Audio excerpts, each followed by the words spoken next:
Hey folks, Jason here with another quick music theory tip. In this video I'm going to break down compound intervals. Now to understand compound intervals we first have to understand what a simple interval is. Simply put, no pun intended, simple intervals are any interval within the range of one octave.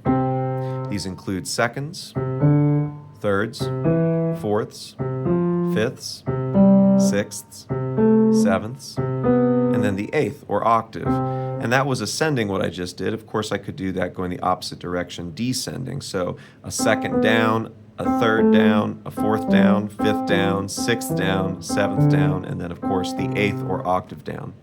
Now compound intervals conceptually are pretty simple. We're basically just talking about any interval that exceeds the octave. So if I'm doing an ascending compound interval, this is going up from the starting note beyond the octave. So if my starting note is C down here, and I go 1, 2, 3, 4, 5, 6, 7, 8, well, right there's the octave. Once I get beyond this C going this direction, I'm doing an ascending compound interval. So the first one would be ninth. Again, if we count scale degrees, 1, 2, 3, 4, 5, 6, 7, 8, 9, that gives us a ninth.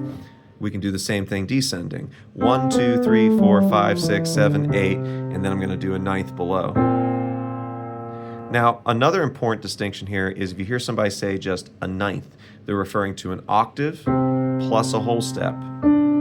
So this would be a ninth, and this would also be a ninth. 1, 2, 3, 4, 5, 6, 7, 8, go a whole step, not a half step, but a whole step below, and that gives us a ninth as well. This same principle works for tenths,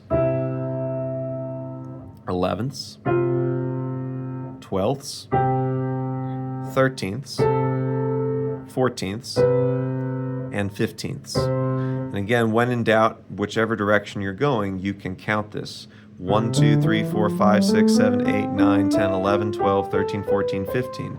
This is where 8VA, term we see in music, meaning sounding an octave higher than written, comes, as well as 15MA, which refers to 2 octaves higher than written.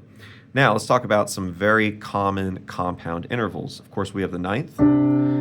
Particularly in jazz we see the flat 9, which is we take that ninth and we lower it a half step. And we could also take that ninth and raise it a half step. We have the standard 11th, but we can also raise it by a half step and create a sharp 11. And then last but not least, we have the 13th, which very often is flatted to create a flat 13.